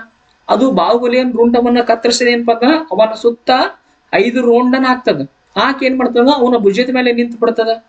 ಅವಾಗ ಏನಾಗ್ತದಪ್ಪ ಅಂದ್ರ ಬಾಹುಬಲಿಗೆ ಏನಾಗ್ತದಪ್ಪ ಅಂದ್ರ ಒಂಥರ ಅಂದ್ರ ಈ ನನ್ನ ಅಣ್ಣನೇ ತನ್ನ ಸಾಮ್ರಾಜ್ಯವನ್ನು ವಿಸ್ತರಣೆ ಮಾಡೋಕೆ ನನ್ನ ಅಣ್ಣನೇ ಈ ತರ ಏನಪ್ಪ ಅಂದ್ರ ದುರ್ಮಾರ್ಗವನ್ನು ತುಳಿದಲ್ಲ, ನನಗೆ ಈ ಸಾಮ್ರಾಜ್ಯ ಬೇಡವೇ ಬೇಡ ಅಂತ ಏನ್ ಮಾಡ್ತಾನಪ್ಪ ಅಂದ್ರ ಆತ ತನ್ನ ಗೆದ್ದಂತ ಇಡೀ ಸಾಮ್ರಾಜ್ಯವನ್ನು ತನ್ನ ಭರತನಿಗೆ ಒಪ್ಪಿಸಿ ಏನ್ ಮಾಡ್ತಾನಂದ್ರ ಗೊಮ್ಮಟೇಶ್ವರ ವಿಂಧ್ಯಗಿರಿ ಪರ್ವತ ಏನಪ್ಪ ಅಂದ್ರ ಅಲ್ಲಿ ಹೋಗಿ ತಪಸ್ ಮಾಡ್ತಿರ್ತಾನ ಆತ. ಅದ್ರ ಸಂಕೇತವಾಗಿ ಚಾವುಂಡರಾಯ ಏನ್ ಮಾಡಿದಪ್ಪ ಅಂದ್ರ ಈ ಮೂರ್ತಿಯನ್ನ ಏನ್ ಮಾಡಿದಪ್ಪ ಅಂದ್ರ ಕೆತ್ತಿಸಿದ. ಯಾವುದರ ಸಂಕೇತವಾಗಿದೆ? ಅದು ತ್ಯಾಗದ ಪ್ರತೀಕವಾಗ್ಯದ. ಗೊಮ್ಮಟೇಶ್ವರ ಮೂರ್ತಿ ಯಾವುದು ಪ್ರತೀಕವಾಗ್ಯದ ಅಂದ್ರ ತ್ಯಾಗದ ಸಂಕೇತವಾಗಿದೆ. ಯಾವ ವರ್ಷ ನಿರ್ಮಾಣ ಆಯ್ತಂದ್ರ 981-82ನೇ ಸಾಲಿನಲ್ಲಿ ಏನಾಯ್ತಪ್ಪ ಅಂದ್ರೆ ಇದನ್ನ ಚಾವುಂಡರಾಯ ಏನಪ್ಪ ಅಂದ್ರ ನಿರ್ಮಾಣ ಮಾಡಿದ. ನೆಕ್ಸ್ಟ್ ಶ್ರವಣ ಬೆಳಗೊಳದ ಗೊಮ್ಮಟೇಶ್ವರ ಮೂರ್ತಿಯ ಕಾಲಭಾಗದಲ್ಲಿ ಏನಪ್ಪಾ ಅಂದ್ರ ಬಳ್ಳಿಗಳನ್ನು ಸುತ್ತಲಾಗ್ಯದ. ಏನು ಸುತ್ತಲಾಗ್ಯದ? ಬಳ್ಳಿ. ಇದನ್ನು ಸಹ KS ಎಕ್ಸಾಮ್ ಕೇಳಿದಾನ. ಇಲ್ಲಿ ನೋಡ್ಗ, ಇಲ್ಲಿ ಅದ ಹುಡುಗ, ಇದು ಬಳ್ಳಿದು. ಈ ಬಳ್ಳಿಯನ್ನ ಏನಪ್ಪಾ ಅಂದ್ರ ಸುತ್ತಿದಾರ. ಏನ್ ಸುತ್ತಿದಾರ? ಈ ಬಳ್ಳಿಯನ್ನ ಏನಪ್ಪಾ ಅಂದ್ರ ಸುತ್ತಿದಾರ. ಇದನ್ನು ಸಹ ಏನಪ್ಪಾ ಅಂದ್ರ ಎಕ್ಸಾಮ್ ಕೇಳಿದಾನ, ಸ್ಟೇಟ್ಮೆಂಟ್ ಕೊಟ್ಟಿದ್ದಾನ. ಕೊಟ್ಟಿಗೆ ಏನ್ ಮಾಡಿದನಪ್ಪ ಅಂದ್ರ ಮಗ ಪ್ರಶ್ನೆ ಕೇಳಿದಾನ. ಎಲ್ಲವೂ ಏನ್ ಮಾಡಿರ್ತಾರ ನೆನಪಿಡುಗ. ಇನ್ನ ಚಾವುಂಡರಾಯ ಏನಪ್ಪಾ ಅಂದ್ರ ಕನ್ನಡದಲ್ಲಿ ಒಂದು ಕೃತಿಯನ್ನು ಬರೀತಾನ. ಅದ್ರ ಹೆಸರು ಏನಪ್ಪಾ ಅಂದ್ರ ಚಾವುಂಡರಾಯ ಪುರಾಣ. ಯಾವ ಪುರಾಣ? ಚಾವುಂಡರಾಯ ಪುರಾಣ ಅಂತ ಬರೀತಾನೆ. ಇನ್ನ ತಲಕಾಡಿನ ಗಂಗರ ದೇವಾಲಯಗಳ ನೋಡಿದಾಗ, ತಲಕಾಡಿನ ಗಂಗರ ಪ್ರಮುಖ ದೇವಾಲಯಗಳ ನೋಡಿದಾಗ ಒಂದನೇದು ಕಪಿಲೇಶ್ವರ ದೇವಾಲಯ ಬರ್ತದ. ಇದು ಎಲ್ಲಿ ಕಂಡು ಬರ್ತದ ಅಂದ್ರ ನೆಲಮಂಗಲದಲ್ಲಿ ಕಂಡು ಬರ್ತದ. ಕಪಿಲೇಶ್ವರ ದೇವಾಲಯ ಎಲ್ಲಿ ಕಂಡು ಬರ್ತದ? ನೆಲಮಂಗಲದಲ್ಲಿ ಕಂಡು ಬರ್ತದ. ಮೋಸ್ಟ್ ಇಂಪಾರ್ಟೆಂಟ್, ಆಲ್ರೆಡಿ ಒಂದಿಸಿ ಬರಿ ಒಳಗೆ ಕೇಳಿದಾನ. ಇನ್ನ ಪಾತಾಳೇಶ್ವರ ದೇವಾಲಯ ತಲಕಾಡಿನಲ್ಲಿ ಕಂಡು ಬರ್ತದ. ಇದನ್ನು ಏನಪ್ಪಾ ಅಂದ್ರ ಕೇಳಿದಾನ. KS ಪರೀಕ್ಷೆ ಕೇಳಿದಾನ. ನೆಕ್ಸ್ಟ್ ಕೋಲಾರಮ್ಮನ ಗುಡಿ ಕೋಲಾರದಲ್ಲಿ ಕಂಡು ಬರ್ತದ. ಜೈನ ಬಸದಿಗಳು ಎಲ್ಲಿ ಕಂಡು ಬರ್ತದ ಅಂದ್ರ ಶ್ರವಣ ಬೆಳಗೊಳದೊಳಗೆ ಕಂಡು ಬರ್ತದ. ಈಗ ನೋಡ್ರಿ, ಇವೆರಡು ನೆನಪಿಟ್ಕೋತಿರೋ ಬಿಡ್ತಿರೋ ಗೊತ್ತಿಲ್ಲ. ನಿಮ್ಗೆ ನೆನಪಿಟ್ಕೋಬಾರ್ದಂದ್ರೆ ನಿಮ್ಗೆ ನೆನಪು ಉಳಿತು. ಆದ್ರ ಇಲ್ಲಿ ಮೋಸ್ಟ್ ಇಂಪಾರ್ಟೆಂಟ್ ಪಾಯಿಂಟ್ ಇದು. ಪಾತಾಳೇಶ್ವರ ದೇವಾಲಯ ಎಲ್ಲಿ ಕಂಡು ಬರ್ತದೆ ಅಂದ್ರೆ ತಲಕಾಡಿನಲ್ಲಿ ಕಂಡು ಬರ್ತದೆ. ಇದು ಮೋಸ್ಟ್ ಇಂಪಾರ್ಟೆಂಟ್. ಕಪಿಲೇಶ್ವರ ದೇವಾಲಯ, ಪಾತಾಳೇಶ್ವರ ದೇವಾಲಯ ಕಂಪಲ್ಸರಿ ನೆನಪಿಟ್ಕೋಬೇಕು. ಅದು ಕಪಿಲೇಶ್ವರ ದೇವಾಲಯ ಬಿಡ್ತಿರೋ ಏನೋ ಗೊತ್ತಿಲ್ಲ, ಆದ್ರ ಪಾತಾಳೇಶ್ವರ ದೇವಾಲಯ ಏನ್ ಮಾಡ್ಬೇಕಂದ್ರೆ ಕಂಪಲ್ಸರಿ ನೀವು ನೆನಪಿಟ್ಕೋಬೇಕು. ಪಾತಾಳೇಶ್ವರ ದೇವಾಲಯ ಎಲ್ಲಿ ಕಂಡು ಬರ್ತದಂದ್ರ ತಲಕಾಡಿನಲ್ಲಿ ಕಂಡು ಬರ್ತದ. ಎಲ್ಲಿ ಕಂಡು ಬರ್ತದ? ತಲಕಾಡಿನಲ್ಲಿ ಕಂಡು ಬರ್ತದ. ನೆಕ್ಸ್ಟ್ ಪ್ರಶ್ನೆ ನೋಡೋಣ. 65ನೇ ಪ್ರಶ್ನೆ. ಬಾದಾಮಿ ಚಾಲುಕ್ಯರ ರಾಜ್ಯ ಲಾಂಛನದ ಹೆಸರೇನು? ಎ ಆಪ್ಷನ್ ಎಡಮುಖ ವರಹ, ಬಿ ಆಪ್ಷನ್ ಬಲಮುಖ ವರಹ, ಸಿ ಆಪ್ಷನ್ ಸಿಂಹ, ಡಿ ಆಪ್ಷನ್ ಮದಗಜ. ನೋಡ್ರಿ, ಬಾದಾಮಿ ಚಾಲುಕ್ಯರ ರಾಜ್ಯ ಲಾಂಛನ ಯಾವುದು ಅಂದ್ರ ಬಲಮುಖ ವರಹ. ಯಾವ್ದಾದ? ಬಲಮುಖ ವರಹ. ಇನ್ನ ಎಡಮುಖ ವರಹ ಯಾವ ಸಾಮ್ರಾಜ್ಯದ ಲಾಂಛನ ಅಂದ್ರ ವಿಜಯನಗರ ಸಾಮ್ರಾಜ್ಯದ ಲಾಂಛನ. ಯಾವ ಸಾಮ್ರಾಜ್ಯ? ವಿಜಯನಗರ ಸಾಮ್ರಾಜ್ಯದ ರಾಜ್ಯ ಲಾಂಛನ ಯಾವುದಂದ್ರ ಎಡಮುಖ ವರಹ. ಬಾದಾಮಿ ಚಾಲುಕ್ಯರ ರಾಜ್ಯ ಲಾಂಛನ ಅಂದ್ರ ಬಲಮುಖ ವರಹ. ಇನ್ನ ಸಿಂಹ ಅಂದ್ರ ಸಿಂಹ ಯಾವ ರಾಜ್ಯದ ರಾಜ್ಯ ಲಾಂಛನ ಆಗಿತ್ತು ಅಂದ್ರ ಕದಂಬ ಮನೆತನದ ರಾಜ್ಯ ಲಾಂಛನವಾಗಿತ್ತು. ಯಾವ ಮನೆತನ? ಕದಂಬ ಮನೆತನ. ಇನ್ನ ಮದಗಜ ಯಾವುದಪ್ಪ ಅಂದ್ರ ತಲಕಾಡಿನ ಗಂಗರು. ತಲಕಾಡಿನ ಗಂಗರ ರಾಜ್ಯ ಲಾಂಛನ ಯಾವುದಂದ್ರ ಮದಗಜ. ಕದಂಬರ ರಾಜ್ಯ ಲಾಂಛನ ಅಂದ್ರ ಸಿಂಹ. ಬಾದಾಮಿ ಚಾಲುಕ್ಯರ ರಾಜ್ಯ ಲಾಂಛನ ಅಂದ್ರ ಬಲಮುಖವರ. ವಿಜಯನಗರ ಸಾಮ್ರಾಜ್ಯದ ಲಾಂಛನ ಯಾವುದಪ್ಪ ಅಂದ್ರ ಎಡಮುಖ ವರಹ ಅಂತ ಬರ್ತದೆ. ಇಲ್ಲಿ ನೋಡ್ರಿ, ಈ ಚಿತ್ರವನ್ನ ನೋಡಿದ್ರ ಅಂದ್ರೆ ನಿಮ್ಗೆ ಸ್ಪಷ್ಟವಾಗಿ ಗೊತ್ತಾಗ್ತದೆ. ನೋಡ್ರಿ, ಇದು ಬಲಗಡೆ ಅದ, ಇದು ಏನಪ್ಪಾ ಅಂದ್ರ ಎಡಗಡೆ ಅದ. ಇದು ವಿಜಯನಗರ ಸಾಮ್ರಾಜ್ಯದ ರಾಜ್ಯ ಲಾಂಛನ, ಇದು ಏನಪ್ಪಾ ಅಂದ್ರ ಬಾದಾಮಿ ಚಾಲುಕ್ಯರ ರಾಜ್ಯ ಲಾಂಛನ. ಈ ಇಮೇಜ್ ನೋಡಿದ್ರೆ ಸಾಕು, ನಿಮಗೆ ಸ್ಪಷ್ಟವಾಗಿ ಏನಪ್ಪಾ ಅಂದ್ರ ಅರ್ಥ ಆಗ್ತದೆ. ನೆಕ್ಸ್ಟ್ ಪ್ರಶ್ನೆ ನೋಡ್ರಿ, 66ನೇ ಪ್ರಶ್ನೆ. ನರ್ಮದಾ ನದಿ ಕಾಳಗವು ಯಾರ ಮಧ್ಯೆ ನಡೆಯಿತು? ಎ ಆಪ್ಷನ್ ಇಮ್ಮಡಿ ಪುಲಿಕೇಶಿ ಮತ್ತು ಹರ್ಷವರ್ಧನ, ಬಿ ಆಪ್ಷನ್ ಇಮ್ಮಡಿ ಪುಲಿಕೇಶಿ ಮತ್ತು ಮಂಗಳೇಶ, ಸಿ ಆಪ್ಷನ್ ಹುಮಾಯೂನ ಮತ್ತು ಶೇರ್ಷಾ, ಡಿ ಆಪ್ಷನ್ ಮೇಲಿನ ಯಾವುದು ಅಲ್ಲ. ನೋಡ್ರಿ, ನರ್ಮದಾ ನದಿ ಕಾಳಗ ಇತಿಹಾಸದೊಳಗೆ ಬಹಳ ಪ್ರಖ್ಯಾತಿ ಆಗಿತ್ತು. ನರ್ಮದಾ ನದಿ ಕಾಳಗ ಯಾರ ಮಧ್ಯೆ ನಡೀತದಪ್ಪ ಅಂದ್ರ ಇಮ್ಮಡಿ ಪುಲಿಕೇಶಿ ಮತ್ತು ಹರ್ಷವರ್ಧನ. ಯಾರ ಮಧ್ಯೆ ನಡೀತದ? ಇಮ್ಮಡಿ ಪುಲಿಕೇಶಿ ಮತ್ತು ಹರ್ಷವರ್ಧನ ಮಧ್ಯೆ ಏನಪ್ಪ ಅಂದ್ರ ನರ್ಮದಾ ನದಿ ಕಾಳಗ ನಡೀತದ. ನರ್ಮದಾ ನದಿ ಕಾಳಗದೊಳಗ ಏನಂದ್ರ ಉತ್ತರ ಭಾರತದ ಮಹಾ ಸಾಮ್ರಾಟನಾದ ಹರ್ಷವರ್ಧನ. ಯಾರು? ಉತ್ತರ ಭಾರತದ ಮಹಾ ಸಾಮ್ರಾಟನಾದ ಹರ್ಷವರ್ಧನ ಏನಪ್ಪ ಅಂದ್ರೆ ಇಮ್ಮಡಿ ಪುಲಿಕೇಶಿ ಸೋಲಿಸ್ತಾನ. ಈ ಮಾಹಿತಿ ನಮಗೆ ಎಲ್ಲಿಂದ ತಿಳಿದು ಬರ್ತದ? ಐಹೊಳೆ ಶಾಸನದಿಂದ ತಿಳಿದು ಬರ್ತದ. ಯಾವ ಶಾಸನದಿಂದ? ರವಿಕೀರ್ತಿ ರಚಿಸಿದ. ಯಾರು ರಚಿಸಿದ? ಐಹೊಳೆ ಶಾಸನವನ್ನು ಯಾರು ರಚಿಸಿದ್ರು? ಯಾರು ರಚಿಸಿದ್ರಪ್ಪ ಅಂದ್ರ ರವಿಕೀರ್ತಿ ರಚಿಸಿದ. ಈ ಐಹೊಳೆ ಶಾಸನ ಯಾರ ಬಗ್ಗೆ ಮಾಹಿತಿ ನೀಡ್ತದಪ್ಪ ಅಂದ್ರ ಇಮ್ಮಡಿ ಪುಲಿಕೇಶಿ ಬಗ್ಗೆ ಮಾಹಿತಿ ನೀಡ್ತದ. ಈ ಐಹೊಳೆ ಶಾಸನ ರವಿಕೀರ್ತಿ ಬರಿತಾನೆ, ಏನಂತ ಬರಿತಾನಪ್ಪ ಅಂದ್ರ ನರ್ಮದಾ ನದಿ ಕಾಳಗದಲ್ಲಿ ಹರ್ಷವರ್ಧನ ಆರಿ ಹೋಯ್ತು ಅಂತ. ಈ ರೀತಿ ಏನ್ ಮಾಡ್ತಾನಪ್ಪ ಅಂದ್ರ ಬರಿತಾನೆ. ಯಾರು ಬರಿತಾರಂದ್ರ ರವಿಕೀರ್ತಿ ಬರಿತಾನ. ನೆಕ್ಸ್ಟ್ ನೋಡ್ರಿ, ಇಮ್ಮಡಿ ಪುಲಿಕೇಶ ಮತ್ತು ಮಂಗಳೇಶನ ಮಧ್ಯ ದಾಯೇದಿ ಕಾಳಗ ನಡೀತದ. ಯಾವ ಕಾಳಗ ನಡೀತದ? ದಾಯೇದಿ ಕಾಳಗ ಏನಪ್ಪ ಅಂದ್ರ ನಡೀತದ. ನೆನಪಿಟ್ಕೋಬೇಕು, ಇಮ್ಮಡಿ ಪುಲಿಕೇಶಿ ಮತ್ತು ಮಂಗಳೇಶನ ಮಧ್ಯೆ ಏನಪ್ಪ ಅಂದ್ರ ದಾಯೇದಿ ಕಾಳಗ ನಡೀತದ. ಯಾಕೆ ನಡೀತದಪ್ಪ ಅಂದ್ರ ಇಮ್ಮಡಿ ಪುಲಿಕೇಶನ ಕೀರ್ತಿವರ್ಮ ಅಂತ ಬರ್ತಾರ. ಇಮ್ಮಡಿ ಪುಲಿಕೇಶನ ತಂದೆ ಯಾರಪ್ಪ ಅಂದ್ರ ಕೀರ್ತಿವರ್ಮ ಬರ್ತಾನ. ಈತ ಏನಪ್ಪ ಅಂದ್ರ ನಿಧನ ಹೊಂದಿದ ಮೇಲೆ ಆತನ ಅಧಿಕಾರಕ್ಕೆ ಯಾರು ಬರ್ತಾರ? ಮಂಗಳೇಶ ಬರ್ತಾನ. ಮಂಗಳೇಶ ಏನಪ್ಪಾ ಅಂದ್ರ ತನ್ನ ಮಕ್ಕಳನ್ನ ಅಧಿಕಾರಕ್ಕೆ ತರ್ತಿರ್ತಾನ. ಅವಾಗ ಇಮ್ಮಡಿ ಪುಲಿಕೇಶ ಮತ್ತು ಮಂಗಳೇಶನ ಮಧ್ಯೆ ಯಾವ ಕದನ ನಡೀತದಪ್ಪ ಅಂದ್ರ ದಾಯೇದಿ ಕದನ ನಡೀತದ. ಯಾವ ಕದನ ನಡೀತದ? ದಾಯೇದಿ ಕದನ ನಡೀತದ. ಇನ್ನು ಹುಮಾಯೂನ ಮತ್ತು ಶೇರ್ಷಾನ ಮಧ್ಯೆ ಚೌಸಾ ಕಾಳಗ ನಡೀತದ. ಯಾವ ಕಾಳಗ ನಡೀತದ? ಚೌಸಾ ಕಾಳಗ ನಡೀತದ. ಎಷ್ಟರ ನಡೀತಂದ್ರ 1539 ನಡೀತದ. ಮೋಸ್ಟ್ ಇಂಪಾರ್ಟೆಂಟ್ ಪಾಯಿಂಟ್ ಅನ್ನು ಬಿಟ್ಟುಕೋರಿ. ಅದೃಷ್ಟ ಎಂಬ ಹೆಸರನ್ನು ಇಟ್ಟುಕೊಂಡು ದುರದೃಷ್ಟವಾಗಿ ಆಡಳಿತ ಮಾಡಿದ ದೊರೆ ಯಾರಪ್ಪ ಅಂದ್ರೆ ಹುಮಾಯೂನ ಬರ್ತಾನ. ಶೇರ್ಷಾಯಿನ ಮಧ್ಯೆ ಮತ್ತು ಹುಮಾಯೂನ ಮಧ್ಯೆ ನಡೆದಂತ ಯುದ್ಧ ಯಾವ್ದಪ್ಪ ಅಂದ್ರ ಚೌಸಾ ಅಂತ ಬರ್ತದ. ಯಾವ ವರ್ಷ ನಡೆಯುತ್ತಂದ್ರ 1539. ನೆಕ್ಸ್ಟ್ ಇನ್ನೊಂದು ಕನೌಜ ಕಾಳಗ ಅಂತ ಬರ್ತದ. ಯಾವ ಕಾಳಗ ಬರ್ತದ? ಕನೌಜ ಕಾಳಗ ಅಂತ ಬರ್ತದ. ಇದು ಸಹ ಏನಪ್ಪಾ ಅಂದ್ರ ಹುಮಾಯೂನಿಗೆ ಸಂಬಂಧಪಟ್ಟಂತ ಮಾಹಿತಿ ಆಗ್ಯದ. ನೋಡ್ರಿ, ಇಲ್ಲದ ನೋಡಿ, ಇವರೇ ಏನ್ ಕುಂತಿದಾರಲ್ಲ ಇಲ್ಲಿ, ಇವನೇ ಏನಪ್ಪಾ ಅಂದ್ರ ಇಮ್ಮಡಿ ಪುಲಿಕೇಶ. ಯಾರಿವರು ಇಮ್ಮಡಿ ಪುಲಕೇಶಿ ನರ್ಮದಾ ನದಿ ಕಾಳಗದಲ್ಲಿ ವಿಜಯ ಆದ ನಂತರ ಆತ ಏನ್ ಮಾಡಿದಪ್ಪ ಅಂದ್ರ ತನ್ನ ಸೈನಿಕರೊಂದಿಗೆ ತನ್ನ ಸಹಚರರೊಂದಿಗೆ ಚರ್ಚೆಯಲ್ಲಿ ತೊಡಗಿದಾಗ ತೆಗೆದಂತ ಏನಪ್ಪಾ ಅಂದ್ರೆ ಇದೊಂದು ಫೋಟೋ ಐತಿ. ನೆಕ್ಸ್ಟ್ ನೋಡ್ರಿ, ಬಾದಾಮಿ ಚಾಲುಕ್ಯರಿಗೆ ಸಂಬಂಧಪಟ್ಟಂತ ಮಾಹಿತಿಯನ್ನು ನೋಡೋಣ. ಬಾದಾಮಿ ಚಾಲುಕ್ಯರು ಎಷ್ಟಪ್ಪ ಅಂದ್ರೆ ಸುಮಾರು 2 ಶತಮಾನ ಕಾಲ ಅಂದ್ರೆ 200 ವರ್ಷಗಳ ಕಾಲ ಏನಪ್ಪಾ ಅಂದ್ರೆ ಇವರು ಆಡಳಿತ ನಡೆಸಿದ್ರು. ಇವರ ರಾಜಧಾನಿ ಮೋಸ್ಟ್ ಇಂಪಾರ್ಟೆಂಟ್ ನೋಡ್ರಿ, ಸಾಕಷ್ಟು ಬೇರೆ ಪ್ರಶ್ನೆ ಕೇಳಿದಾನೆ ಇದು. ಇವರ ರಾಜಧಾನಿ ಯಾವ್ದಪ್ಪ ಅಂದ್ರ ಬಾದಾಮಿ. ಬಾದಾಮಿಯ ಹಿಂದಿನ ಹೆಸರು, ಪ್ರಾಚೀನ ಹೆಸರಿನ ವಾತಾಪಿ. ಇದನ್ನೇ ನಮಗೆ ಪ್ರಶ್ನೆ ಕೇಳಿದ. ಬಾದಾಮಿಯ ಪ್ರಾಚೀನ ಹೆಸರು ಏನಂತ ಕೇಳಿದಾನ? ವಾತಾಪಿ. ಯಾವುದು? ವಾತಾಪಿ. ಇನ್ನ ಬನವಾಸಿಯ ಹಿಂದಿನ ಹೆಸರು ಏನ್ ನೋಡೋಣ ಹೇಳ್ರಿ. ನೋಡ್ರಿ, ಬಾದಾಮಿಯ ಹಿಂದಿನ ಹೆಸರು ಅಂದ್ರೆ ಪ್ರಾಚೀನ ಹೆಸರು ಯಾವ್ದಪ್ಪ ಅಂದ್ರೆ ವಾತಾಪಿ ಆಯ್ತು. ಇನ್ನ ಬನವಾಸಿಯ ಪ್ರಾಚೀನ ಹೆಸರಿಂದ ವಜಾಯಂತಿ ಅಂತ ಬರ್ತದ. ಯಾವ್ದು ಬರ್ತದ? ವಜಾಯಂತಿ ಅಂತ ಏನಪ್ಪಾ ಅಂದ್ರ ಬರ್ತದ. ಇನ್ನ ಬಾದಾಮಿ ಚಾಲುಕ್ಯರ ಅತ್ಯಂತ ಪ್ರಸಿದ್ಧ ದೊರೆ ಯಾರಪ್ಪ ಅಂದ್ರೆ ಇಮ್ಮಡಿ ಪುಲಕೇಶಿ. ಈತನನ್ನ ಈ ಮನೆತನದ ಶ್ರೇಷ್ಠ ದೊರೆ ಅಂತ ಕರೀತಾರೆ. ಈತ ಬಹಳ ಪ್ರಖ್ಯಾತ ಆಗಿದ್ದ. ಈತನ ಸಾಧನೆಗಳ ಬಗ್ಗೆ ನಮಗೆ ವಿವರಣೆ ನೀಡಿದ ಐಹೊಳೆ ಶಾಸನ ಬರ್ತದ. ಐಹೊಳೆ ಶಾಸನವನ್ನು ರಚಿಸಿದ್ರು ರವಿಕೀರ್ತಿ ಅಂತ ಬರ್ತಾರ. ನೋಡ್ರಿ, ಈ ಕದಂಬರು ಮತ್ತು ಗಂಗರು ಪುಲಕೇಶಿಗೆ ಏನಪ್ಪಾ ಅಂತ ಅವಾಗಿ ಬಂದು ಶರಣಾದ್ರು. ಅವನ ಜೊತೆ ಯಾವುದೇ ಯುದ್ಧ ಮಾಡ್ಲಿಲ್ಲ, ಏನು ಮಾಡ್ಲಿಲ್ಲ. ನಾವು ಏನಪ್ಪಾ ಅಂದ್ರೆ ಇಮ್ಮಡಿ ಪುಲಕೇಶಿ ಏನಪ್ಪಾ ಅಂದ್ರ ಆತನ ಅಧೀನರಾಗಿ ನಾವು ಇರ್ತೀವಿ ಅಂತ ಏನ್ ಮಾಡಿದ್ರಪ್ಪ ಅಂದ್ರ ಕದಂಬರು ಮತ್ತು ಗಂಗರು ಏನಪ್ಪಾ ಅಂದ್ರ ತಾವಾಗಿ ಬಂದು ಶರಣಾದ್ರು. ಅಷ್ಟು ಪ್ರಖ್ಯಾತಿಯಾದ ವ್ಯಕ್ತಿ ಆತ, ಅಷ್ಟು ಬಲಿಷ್ಠವಾದ ವ್ಯಕ್ತಿ. ಯಾರು? ಇಮ್ಮಡಿ ಪುಲಕೇಶಿ. ಈತ ಏನಪ್ಪಾ ಅಂದ್ರ ಉತ್ತರ ಭಾರತ ಸಾಮ್ರಾಟನ ಹರ್ಷವರ್ಧನ ಸೋಲಿಸ್ತಾನೆ. ಆಲ್ರೆಡಿ ಏನಪ್ಪಾ ಅಂದ್ರೆ ನಿಮಗೆ ಮಾಹಿತಿ ಯಾವ ಕದನದಲ್ಲಿ ಸೋಲಿಸ್ತಾನಂದ್ರ ನರ್ಮದಾ ನದಿ ಕಾಳಗದಲ್ಲಿ ಆತ ಏನಪ್ಪಾ ಅಂದ್ರ ಸೋಲಿಸ್ತಾನ. ನೆಕ್ಸ್ಟ್ ಏನಪ್ಪ ಅಂದ್ರ ಕಂಚಿಯ ಪಲ್ಲವರನ್ನ ಏನ್ ಮಾಡ್ತಾನಪ್ಪ ಅಂದ್ರ ಆತ ಇಮ್ಮಡಿ ಪುಲಕೇಶಿ ಸೋಲಿಸ್ತಾನ. ನೋಡ್ರಿ, ಇದೇ ಹೇಳ್ತೀನಿ, ಇಮ್ಮಡಿ ಪುಲಕೇಶಿ ಯಾರನ್ನು ಸೋಲಿಸಿದ? ಕದಂಬರನ್ನು ಸೋಲಿಸ್ತಾನ, ಗಂಗರನ್ನು ಸೋಲಿಸ್ತಾನ, ಉತ್ತರ ಭಾರತದ ಮಹಾ ಸಾಮ್ರಾಟ ಹರ್ಷವರ್ಧನನ್ನು ಸೋಲಿಸ್ತಾನ.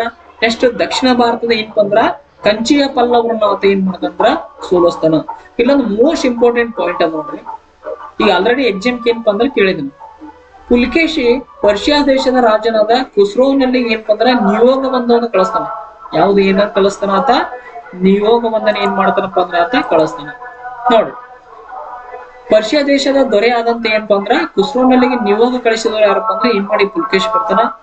ಆತನಿಗೆ ಅಮೂಲ್ಯವಾದ ವಸ್ತುಗಳನ್ನು, ಉತ್ತಮದ ಆನೆಗಳನ್ನ ಏನಪ್ಪಾ ಅಂದ್ರ ಆತ ಉಡುಗೊರೆಯಾಗಿ ಕೊಡ್ತಾನ. ಯಾರಿಗೆ ಕೊಡ್ತಾನ? ಖುಸ್ರೋ ಕೊಡ್ತಾರ. ಯಾರು ಕೊಡ್ತಾರ? ಪುಲಕೇಶಿ ಕೊಡ್ತಾನ. ಇದು ನಮ್ಮ ಮಾಹಿತಿ ಹೆಂಗ ಗೊತ್ತಾಯ್ತಪ್ಪ ಅಂದ್ರ ಅಜಂತದ ಗುಹೆ ಒಂದರಲ್ಲಿ. ಯಾವ ಗುಹೆಯಲ್ಲಿ? ಅಜಂತದ ಗುಹೆ ಒಂದರಲ್ಲಿ ಏನಪ್ಪಾ ಅಂದ್ರ ಖುಸ್ರೋನ ಸ್ವಾಗತ ಮಾಡುವಂತ ಒಂದು ವರ್ಣರಂಜಿತ ಏನಪ್ಪಾ ಅಂದ್ರ ಚಿತ್ರದ ಇದ್ರಲಿಂದ ಏನಪ್ಪಾ ಅಂದ್ರ ನಮಗ ಮಾಹಿತಿ ಸಿಕ್ಕದ. ಎಲ್ಲಿ? ಅಜಂತ ಗುಹೆಗಳು. ಏನು ಮಹಾರಾಷ್ಟ್ರ ಒಳಗ ಅಜಂತ ಮತ್ತೆ ಎಲಿಫೆಂಟ್ ಅಂತ ಕಂಡು ಬರ್ತಾವ. ಮಹಾರಾಷ್ಟ್ರ ಒಳಗೆ ಏನ್ ಬರ್ತಾವ? ಅಜಂತ ಎಲಿಫೆಂಟ್ ಅಂತ ಕಂಡು ಬರ್ತಾವ. ಆ ಗುಹೆ ಒಂದ್ರಲ್ಲಿ ಏನಪ್ಪಾ ಅಂದ್ರ ಖುಸ್ರೋ ಮತ್ತ ಅವನ ರಾಣಿಯನ್ನು ಸ್ವಾಗತಿಸುವ ವರ್ಣರಂಜಿತವಾದ ಒಂದು ಚಿತ್ರವಿದೆ. ಆದ್ರಲ್ಲಿಂದ ಏನಾಗ್ತದಪ್ಪ ಅಂದ್ರ ಪುಲಕೇಶಿ ಸಹ ಏನಪ್ಪಾ ಅಂದ್ರ ವಿದೇಶಿ ರಾಜ್ಯದೊಂದಿಗೆ ನಿಯೋಗ ಅಥವಾ ರಾಯಭಾರಿಯನ್ನು ಕಳಿಸುವ ಪದ್ಧತಿ ಅಂದ್ರ ವಿಧಾನವನ್ನು ಇಟ್ಟುಕೊಂಡಿದ್ದಂತ ಏನಪ್ಪಾ ಅಂದ್ರ ನಮಗ ತಿಳಿದು ಬರ್ತದ. ನೆಕ್ಸ್ಟ್ ನೋಡ್ರಿ, 67ನೇ ಪ್ರಶ್ನೆ. ಈ ಕೆಳಗಿನ ಯಾವ ಸ್ಥಳವು ದೇವಾಲಯಗಳ ವಾಸ್ತುಶಿಲ್ಪದ ತೊಟ್ಟಿಲು ಎಂದು ಖ್ಯಾತಿ ಪಡೆದುಕೊಂಡಿದೆ? A option Badami, B option Aihole, C option Pattadakal, D option Mahakuta. ನೋಡ್ರಿ, ಇಲ್ಲಿ ಕೊಟ್ಟಂತ 4 ಸ್ಥಳಗಳಲ್ಲಿ ವಾಸ್ತುಶಿಲ್ಪದ ತೊಟ್ಟಿಲು ಅಂತ ಯಾವ್ದು ಕರೀತಾರ ಅಂದ್ರ ಐಹೊಳಿ ಕರೀತಾರ. ಯಾವ್ದು ಕರೀತಾರ? ಐಹೊಳಿಗೆ ಕರೀತಾರ. ಅಲ್ಲಿ ಏನಪ್ಪಾ ಅಂದ್ರ ಬಹಳ ಅದ್ಭುತವಾದ ಸುಂದರವಾದ ದೇವಾಲಯಗಳ ಏನಪ್ಪಾ ಅಂದ್ರ ನಿರ್ಮಾಣ ಮಾಡ್ಯಾರ. ಈ ಇಮೇಜ್ ಅನ್ನು ನೋಡ್ರಿ ನಿಮ್ಗೆ ಗೊತ್ತಾಗುತ್ತೆ. ಅಲ್ಲಿ ಎಷ್ಟು ಚಂದವಾದ ಏನಪ್ಪಾ ಅಂದ್ರ ದೇವಾಲಯಗಳದು. ಎಲ್ಲದೋ ಐಹೊಳಿ ಎಲ್ಲದೋ. ಅದ್ರ ಸಲುವಾಗಿ ಅದನ್ನ ಏನಂತ ಕರಿತಾರಪ್ಪ ಅಂದ್ರ ವಾಸ್ತುಶಿಲ್ಪದ ತೊಟ್ಟಿಲು ಅಂತ ಕರಿತಾರ. ಏನಂತ ಕರಿತಾರ? ವಾಸ್ತುಶಿಲ್ಪದ ತೊಟ್ಟಿಲು ಅಂತ ಕರೀತಾರ. ನೆಕ್ಸ್ಟ್, ಈ ಬಾದಾಮಿ ಚಾಲುಕ್ಯರ ಬಗ್ಗೆ ಇನ್ನೊಂದಿಷ್ಟು ಮಾಹಿತಿ ಅಂತ ತಿಳ್ಕೊಳ್ಳೋದ್ರ ಬಾದಾಮಿ ಚಾಲುಕ್ಯರ ಮುಖ್ಯವಾದ ವಾಸ್ತುಶಿಲ್ಪಗಳು ನಮಗೆ ಎಲ್ಲೆಲ್ಲಿ ಕಂಡು ಬರ್ತಾವ ಅಂದ್ರ ಬಾದಾಮಿಯಲ್ಲಿ ಕಂಡು ಬರ್ತಾವ, ಐಹೊಳಿಯಲ್ಲಿ ಕಂಡು ಬರ್ತಾವ, ಪಟ್ಟದಕಲ್ಲಿನಲ್ಲಿ ಕಂಡು ಬರ್ತಾವ, ಮಹಾಕೂಟದಲ್ಲಿ ಏನಪ್ಪಾ ಅಂದ್ರ ಕಂಡು ಬರ್ತಾವ. ಇನ್ನ ಬಾದಾಮಿ ಮತ್ತು ಐಹೊಳಿಯಲ್ಲಿ ಚಾಲುಕ್ಯರ ಕಾಲದ ಏನಪ್ಪಾ ಅಂದ್ರ ಗುಹ್ಯಾಲಯಗಳು ಕಂಡು ಬರ್ತಾವ. ನೆಕ್ಸ್ಟ್, ಈ ಬಾದಾಮಿ ಚಾಲುಕ್ಯರ ಆಡಳಿತ ಭಾಷೆ ಯಾವುದಾಗಿತ್ತಂದ್ರ ಆಸ್ಥಾನದ ಭಾಷೆ ಸಂಸ್ಕೃತವಾಗಿತ್ತು. ಆದ ನಂತರ ಏನಪ್ಪಾ ಅಂದ್ರ ಕನ್ನಡಕ್ಕೆ ಹೆಚ್ಚಿನ ಆದ್ಯತೆಯನ್ನು ನೀಡಿದರು. ಪಟ್ಟದಕಲ್ಲು ವಿಶ್ವ ಪಾರಂಪರಿಕ ಪಟ್ಟಿಗೆ ಸೇರಿದೆ. ಎಲ್ಲಿ ಸೇರ್ಯದ? ವಿಶ್ವ ಪಾರಂಪರಿಕ ಪಟ್ಟಿಗೆ ಸೇರ್ಯದ. ನೆಕ್ಸ್ಟ್ ಇದನ್ನ ಘೋಷಣೆ ಮಾಡ್ತಾರೆ ಏನಪ್ಪಾ ಅಂದ್ರೆ ಯುನೆಸ್ಕೋದವ್ರು ಘೋಷಣೆ ಮಾಡ್ತಾರ. ಯುನೆಸ್ಕೋ ಇದರ ಕೇಂದ್ರ ಕಚೇರಿ ಎಲ್ಲಿದೆ ಅಂದ್ರೆ ಪ್ಯಾರಿಸ್ ನಗರದಲ್ಲಿದೆ. ಇದರ ಕೇಂದ್ರ ಕಚೇರಿ ಎಲ್ಲಿದೆ? ಪ್ಯಾರಿಸ್ ನಗರದಲ್ಲಿ. ಯಾವಾಗ ಸ್ಥಾಪನೆ ಆಯ್ತು ಅಂದ್ರೆ 1946 ಏನಪ್ಪಾ ಅಂದ್ರೆ ಇದು ಸ್ಥಾಪನೆ ಆಯ್ತು. ಇದರ ಕೇಂದ್ರ ಕಚೇರಿ ಏನಪ್ಪಾ ಅಂದ್ರೆ ಪ್ಯಾರಿಸ್ ಒಳಗ ಅದ. ನೆಕ್ಸ್ಟ್ ನೋಡ್ರಿ, ವಿರೂಪಾಕ್ಷ ದೇವಾಲಯ ಮೋಸ್ಟ್ ಇಂಪಾರ್ಟೆಂಟ್, ಇದು ನೆನಪಿಡುದು. ವಿರೂಪಾಕ್ಷ ದೇವಾಲಯ ಎಲ್ಲಿ ಕಂಡು ಬರ್ತದಪ್ಪ ಅಂದ್ರೆ ಪಟ್ಟದಕಲ್ಲಿನಲ್ಲಿ ಕಂಡು ಬರ್ತದೆ. ಪಟ್ಟದಕಲ್ಲಿನ ಪ್ರಾಚೀನ ದೇವಾಲಯ ಯಾವುದಂದ್ರೆ ವಿರೂಪಾಕ್ಷ ದೇವಾಲಯ. ಪಟ್ಟದಕಲ್ಲಿನಲ್ಲಿ ಮೊದಲು ಬಾರಿಗೆ ಕೆತ್ತಿದ ದೇವಾಲಯ ಯಾವುದಂದ್ರ ವಿರೂಪಾಕ್ಷ ದೇವಾಲಯ ಬರ್ತದೆ. ಮೋಸ್ಟ್ ಇಂಪಾರ್ಟೆಂಟ್ ಪಾಯಿಂಟ್ ನೆನಪಿಟ್ಕೋಬೇಕಾದ ನೀವು. ನೆಕ್ಸ್ಟ್ ಪ್ರಶ್ನೆ ನೋಡಿ, 68ನೇ ಪ್ರಶ್ನೆ. ಕಂಚಿಯ ಪಲ್ಲವರಿಗೆ ಸಂಬಂಧಿಸಿದಂತೆ ಕೆಳಗಿನ ಯಾವ ಹೇಳಿಕೆ ಸರಿಯಾಗಿದೆ? ಎ ಆಪ್ಷನ್, ತಮಿಳುನಾಡಿನ ಕಂಚಿಯ ಪಲ್ಲವರು ಸುಮಾರು 300 ವರ್ಷಗಳ ಕಾಲ ಆಡಳಿತ ಮಾಡಿದರು. ಬಿ ಆಪ್ಷನ್ ಅಲ್ಲ, ಬಿ ಹೇಳಿಕೆ, ಈ ಮನೆತನದ ಪ್ರಸಿದ್ಧ ದೊರೆಯಾದ ನರಸಿಂಹವರ್ಮನು ಇಮ್ಮಡಿ ಪುಲಕೇಶಿಯನ್ನು ಸೋಲಿಸಿ ವಾತಾಪಿಕೊಂಡ ಎಂಬ ಬಿರುದನ್ನು ಪಡೆದರಿಸಿದನು. ಸಿ, ಮಹಾಬಲಿಪುರದಲ್ಲಿ ಗಂಗಾ ಅವತರಣ ಮತ್ತು ಭಗೀರಥನು ತಪಸ್ಸು ಮಾಡಿ ಗಂಗೆಯನ್ನು ಭೂಮಿಗೆ ತರಲು ಪ್ರಯತ್ನಿಸುವ ಉಬ್ಬು ಶಿಲ್ಪದ ಚಿತ್ರಣವಿದೆ. ಇಲ್ಲಿ 3 ಹೇಳಿಕೆಗಳನ್ನು ಕೊಟ್ಟಿದ್ದಾನ. ಆ ಹೇಳಿಕೆಗಳಲ್ಲಿ ಏನಪ್ಪಾ ಅಂದ್ರೆ ಸರಿಯಾದ ಹೇಳಿಕೆ ನಾವು ಕಂಡುಹಿಡಿಬೇಕು. ನೋಡ್ರಿ, ಎ ಸ್ಟೇಟ್ಮೆಂಟ್ ಅನ್ನು ನೋಡ್ರಿ. ಮೊದಲು, ತಮಿಳುನಾಡಿನ ಕಂಚಿಯ ಪಲ್ಲವರು ಸುಮಾರು 300 ವರ್ಷಗಳ ಕಾಲ ಆಡಳಿತ ಮಾಡಿದರು. ಸರಿಯಾದ ಈ ಸ್ಟೇಟ್ಮೆಂಟ್. ನೆಕ್ಸ್ಟ್ ಬಿ ನೋಡ್ರಿ, ಈ ಮನೆತನದ ಪ್ರಸಿದ್ಧ ದೊರೆಯಾದ ನರಸಿಂಹವರ್ಮನು ಇಮ್ಮಡಿ ಪುಲಕೇಶಿಯನ್ನು ಸೋಲಿಸಿ ವಾತಾಪಿಕೊಂಡ ಎಂಬ ಬಿರುದನ್ನು ಪಡೆದ. ಹೌದು, ಇದು ಸರಿಯಾದ. ಬಿ ಸ್ಟೇಟ್ಮೆಂಟ್ ಕರೆಕ್ಟ್ ಅದ. ಸಿ ನೋಡ್ರಿ, ಮಹಾಬಲಿಪುರದಲ್ಲಿ ಗಂಗಾ ಅವತರಣ ಮತ್ತು ಭಗೀರಥನು ತಪಸ್ಸು ಮಾಡಿ ಗಂಗೆಯನ್ನು ಭೂಮಿಗೆ ತರಲು ಪ್ರಯತ್ನಿಸುವ ಉಬ್ಬು ಶಿಲ್ಪದ ಚಿತ್ರಣವಿದೆ. ಇದು ಸ್ಟೇಟ್ಮೆಂಟ್, ಸಿ ಸ್ಟೇಟ್ಮೆಂಟ್ ಕರೆಕ್ಟ್ ಅದ. ಇಲ್ಲಿ ನೋಡ್ರಿ, ಉಬ್ಬು ಶಿಲ್ಪ ಅಂದ್ರೆ ಏನು ನೋಡ್ರಿ, ಕಲ್ಲಿನ ಮೇಲೆ ಅಂದ್ರೆ ಶಿಲೆಗಳ ಮೇಲೆ ಏನಪ್ಪಾ ಅಂದ್ರ ಏನು ಕೆತ್ತಾರಲ್ಲ ಅದು ಉಬ್ಬಿದಂಗ ಕಾಣ್ತದ. ಏನ್ ಕಾಣ್ತದ? ಉಬ್ಬಿದಂಗ ಕಾಣೋದ್ರಿಂದ ಅದಕ್ಕೆ ಏನಂತ ಕರೀತಾರ ಅಂದ್ರ ಉಬ್ಬು ಶಿಲ್ಪ ಅಂತ ಕರಿತಾರೆ. ಏನ್ ಕರೀತಾರ? ಉಬ್ಬು ಶಿಲ್ಪ ಅಂತ ಕರೀತಾರ. ಈ 68ನೇ ಪ್ರಶ್ನೆಗೆ ಸರಿಯಾದ ಉತ್ತರ ಏನಾಗ್ತದಪ್ಪ ಅಂದ್ರ ಡಿ ಆಗ್ತದೆ.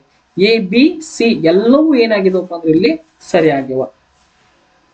ಇಲ್ಲದ ಇವ್ರೇ ಏನಪ್ಪಾ ಅಂದ್ರ ನರಸಿಂಹವರ್ಮ ಈತ ಪುಲಕೇಶಿಯೊಂದಿಗೆ ಯುದ್ಧ ಮಾಡ್ತಿರುವಂತದ್ದು ಏನಪ್ಪಾ ಅಂದ್ರ ಒಂದು ದೃಶ್ಯ ಅದ.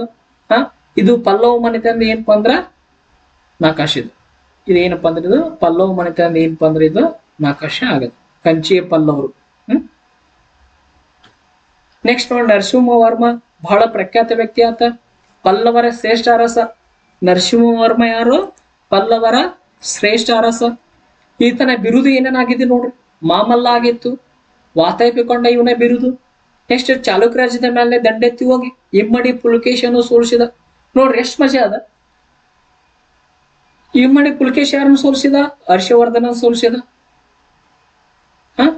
ನೆಕ್ಸ್ಟ್ ಇಮ್ಮಡಿ ಪುಲಕೇಶಿಯನ್ನು ಯಾರು ಸೋಲಿಸಿದ್ರಪ್ಪ ಅಂದ್ರ ನರಸಿಂಹವರ್ಮ ಸೋಲಿಸಿದ. ಯಾರು ಸೋಲಿಸಿದ್ರು? ನರಸಿಂಹವರ್ಮ ಏನಪ್ಪ ಅಂದ್ರ ಆತ ಸೋಲಿಸಿದ. ಅದೇ ವಿಜಯದ ಸಂಕೇತವಾಗಿ ಆತ ಏನ್ ಮಾಡಿದಪ್ಪ ಅಂದ್ರ ವಾತಾಪಿಕೊಂಡೆ ಅಂತ ಒಂದು ಬಿರುದನ್ನ ಆತ ತರಿಸಿದ. ನೋಡ್ರಿ, ಈ ನರಸಿಂಹವರ್ಮನ ಕಾಲದಲ್ಲಿ ಮಾಮಲ್ಲಪುರ, ಯಾವ ಪುರ? ಮಾಮಲ್ಲಪುರ ಅಥವಾ ಮಹಾಬಲಿಪುರ ಏನಪ್ಪ ಅಂದ್ರ ಒಂದು ನಗರವನ್ನು ನಿರ್ಮಾಣ ಮಾಡಿದ. ಮಾಮಲ್ಲಪುರ ಮತ್ತೆ ಏನಪ್ಪ ಅಂದ್ರ ಮಹಾಬಲಿಪುರ ಏನಪ್ಪ ಅಂದ್ರ ಅಲ್ಲೊಂದು ದೊಡ್ಡದಾದ ನಗರವನ್ನು ಆತ ನಿರ್ಮಿಸಿದ.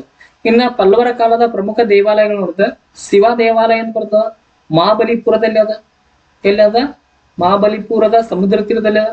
ಇನ್ನ ಕೈಲಾಸನಾಥ ದೇವಾಲಯ ಬಹಳ ಇಂಪಾರ್ಟೆಂಟ್. ಕೈಲಾಸ ದೇವಾಲಯ ಎಲ್ಲಿ ಕಂಡು ಬರ್ತದ ಅಂತ ನಮ್ಮ ಪ್ರಶ್ನೆ ಕೇಳಿದಾನ. ಕಂಚಿಯಲ್ಲಿ ಕಂಡು ಬರ್ತದ. ವೈಕುಂಠ ದೇವಾಲಯ ಕಂಚಿ. ಏಕಶಿಲಾ ರಥಗಳು ನರಸಿಂಹವರ್ಮನ ಕಾಲದಲ್ಲಿ ಏನಪ್ಪ ಅಂದ್ರೆ 8 ಏಕಶಿಲಾ ರಥಗಳನ್ನು ಕೆತ್ತಲಾಯ್ತು. ಅವೆಲ್ಲಿದವಪ್ಪ ಅಂದ್ರ ಮಹಾಬಲಿಪುರ ಅಂದ್ರ ಮಾಮಲ್ಲಪುರ. ಈ ಮಹಾಬಲಿಪುರ ಹಿಂದಿನ ಹೆಸರು ಏನಪ್ಪಾ ಅಂದ್ರ ಮಾಮಲ್ಲಪುರ ಅಂತ ಹೆಸರಾಗಿತ್ತು. ಈ ನಗರವನ್ನು ನಿರ್ಮಾಣ ಮಾಡಿದವರು ಅಂದ್ರ ನರಸಿಂಹವರ್ಮ. ಯಾರ ನಿರ್ಮಾಣ ಮಾಡಿದ್ರು? ನರಸಿಂಹವರ್ಮ ಏನಪ್ಪಾ ಅಂದ್ರ ಆತ ನಿರ್ಮಾಣ ಮಾಡಿದ. ನೆಕ್ಸ್ಟ್ ಪ್ರಶ್ನೆ ನೋಡ್ರಿ, 69ನೇ ಪ್ರಶ್ನೆ. ರಾಷ್ಟ್ರಕೂಟರಿಗೆ ಸಂಬಂಧಿಸಿದಂತೆ ಯಾವ ಹೇಳಿಕೆ ಸರಿ ಇಲ್ಲ? ಅಲ್ಲಿ ಏನ್ ಕೇಳಿದ? ಸರಿ ಅಂತ ಕೇಳಿದ. ಇಲ್ಲಿ ಏನ್ ಮಾಡಿದಾರಪ್ಪ ಅಂದ್ರೆ ಸರಿ ಇಲ್ಲ ಅಂತ ಕೇಳಿದ. ಎ ಸ್ಟೇಟ್ಮೆಂಟ್ ನೋಡ್ರಿ, ಅಂದ್ರೆ ಎ ಆಪ್ಷನ್ ನೋಡ್ರಿ. ಕನ್ನಡದ ಅತ್ಯಂತ ಪ್ರಾಚೀನವಾದ ಕೃತಿ ಕವಿರಾಜ ಮಾರ್ಗವು 9ನೇ ಶತಮಾನದಲ್ಲಿ ರಚನೆ ಆಯ್ತು. ಇಲ್ಲಿ ತನ ನಾವೇನ್ ಮಾಡಿದೀವಿ? ಕವಿರಾಜ ಮಾರ್ಗ ಕೃತಿ ರಚನೆ ಮಾಡಿದವರು ಯಾರಂತ ಕೇಳಿದೀವಿ. ಯಾರು ರಚನೆ ಮಾಡಿದ್ರು ಅದನ್ನ? ಶ್ರೀ ವಿಜಯ ಮಾಡಿದ. ಶ್ರೀ ವಿಜಯ್ ಯಾರ ಆಸ್ಥಾನದೊಳಗಿದ್ದ? ಅಮೋಘೋಷನ ಆಸ್ಥಾನದೊಳಗಿದ್ದ. ಈ ಕೃತಿಯನ್ನು ಎಷ್ಟೇ ಶತಮಾನದಲ್ಲಿ ರಚನೆ ಮಾಡಿದ ಅಂದ್ರ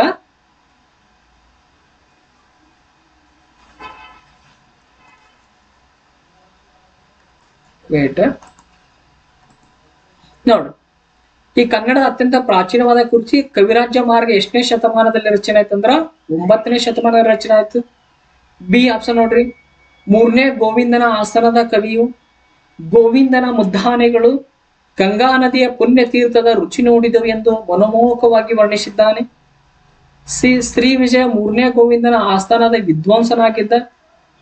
ನೆಕ್ಸ್ಟ್ ಡಿ, ವಿದೇಶಿ ಪ್ರವಾಸಿಗ ಸುಲೇಮಾನರವರು ವಿಶ್ವದ 4 ವಿಶಾಲ ಸಾಮ್ರಾಜ್ಯಗಳಲ್ಲಿ ರಾಷ್ಟ್ರಕೂಟರ ಸಾಮ್ರಾಜ್ಯವೂ ಒಂದಾಗಿತ್ತು ಎಂದು ಹೇಳಿದ್ದಾರೆ. ಇದರಲ್ಲಿ ನಾವ್ ಏನ್ ಮಾಡ್ಬೇಕಪ್ಪ ಅಂದ್ರ ತಪ್ಪಾದ ಹೇಳಿಕೆಯನ್ನು ಕಂಡುಹಿಡಿಬೇಕು. ನೋಡ್ರಿ, ಕನ್ನಡದ ಮೊಟ್ಟ ಮೊದಲ ಪ್ರಾಚೀನ ಕೃತಿಯಾದ ಕವಿರಾಜ್ಯ ಮಾರ್ಗ ಎಷ್ಟನೇ ಶತಮಾನ ರಚನೆ? 9ನೇ ಶತಮಾನದಲ್ಲಿ. ಈ ಸ್ಟೇಟ್ಮೆಂಟ್ ಕರೆಕ್ಟ್ ಆಗಿದೆ. ನೆಕ್ಸ್ಟ್ ಬಿ ನೋಡ್ರಿ ಆಪ್ಷನ್, 3ನೇ ಗೋವಿಂದನ ಆಸ್ಥಾನದ ಕವಿಯು ಗೋವಿಂದನ ಮುದ್ದಾನೆಗಳು ಗಂಗಾ ನದಿಯ ಪುಣ್ಯ ತೀರ್ಥದ ರುಚಿ ನೋಡಿದೆವು ಅಂತ ಹೇಳಿ ಮನಮೋಹಕವಾಗಿ ಇದು ಕರೆಕ್ಟ್ ಆಗಿದೆ. ಶ್ರೀ ವಿಜಯ 3ನೇ ಗೋವಿಂದನ ಆಸ್ಥಾನದ ವಿದ್ವಾಂಸನಾಗಿದ್ದ ಅಂತ ಹೇಳಿದಾರ. ಇದು ತಪ್ಪು. ಯಾಕಂದ್ರ ಶ್ರೀ ವಿಜಯ ಯಾರ ಆಸ್ಥಾನದೊಳಗಿದ್ದ? ಅಮೋಘ ವರ್ಷನ ಆಸ್ಥಾನದೊಳಗಿದ್ದಾತ. ಯಾರ ಆಸ್ಥಾನದೊಳಗಿದ್ದಾತ? ಅಮೋಘ ವರ್ಷನ ಆಸ್ಥಾನದೊಳಗಿದ್ದ. ಹಾಗಾಗಿ ಈ ಸ್ಟೇಟ್ಮೆಂಟ್ ತಪ್ಪಾಗ್ತದ. 69ನೇ ಪ್ರಶ್ನೆಗೆ ಸರಿಯಾದ ಉತ್ತರ ಸಿ ಆಗ್ತದ. ನಮಗೇನಂತ ಕೇಳಿದ್ರಲ್ಲಿ ಹೇಳ್ರಿ, ರಾಷ್ಟ್ರಕೂಟರಿಗೆ ಸಂಬಂಧಿಸಿದಂತೆ ಯಾವ ಹೇಳಿಕೆ ಸರಿ ಇಲ್ಲ ಅಂತ ಕೇಳಿದಾರೆ. ಹಾಗಾಗಿ ಇದಕ್ಕೆ ಸರಿಯಾದ ಉತ್ತರ ಏನಾಗ್ತದ? ಸಿ ಆಗ್ತದೆ. ಡಿ ಆಪ್ಷನ್ ಒಂದು ನೋಡ್ರಿ, ವಿದೇಶಿ ಪ್ರವಾಸಿಗ ಸುಲೇಮಾನ್ ರವರು ವಿಶ್ವದ 4 ವಿಶಾಲ ಸಾಮ್ರಾಜ್ಯದ ರಾಷ್ಟ್ರಕೂಟರ ಮನೆತನ ಒಂದು ಅಂತ ಏನಪ್ಪಾ ಅಂತ ಆತ ಹೇಳಿದ್ದಾನ. ಹಾಗಾಗಿ ಇದು ಸ್ಟೇಟ್ಮೆಂಟ್ ಏನಪ್ಪಾ ಅಂದ್ರ ಕರೆಕ್ಟ್ ಆಗ್ತದೆ. ನೋಡ್ರಿ, ಇವ್ರಿ ಇಲ್ಲೇನದಾರಲ್ಲ, ಇವ್ರಿ ಏನಪ್ಪಾ ಅಂದ್ರ 3ನೇ ಗೋವಿಂದ. ಯಾರಿವ್ರು? 3ನೇ ಗೋವಿಂದ. ಈತ ಏನಪ್ಪಾ ಅಂದ್ರ ಅಮೋಘ ವರ್ಷ ನೃಪತುಂಗ. ಅಮೋಘ ವರ್ಷ ನೃಪತುಂಗ ಏನಪ್ಪಾ ಅಂದ್ರ ಇವ್ರು.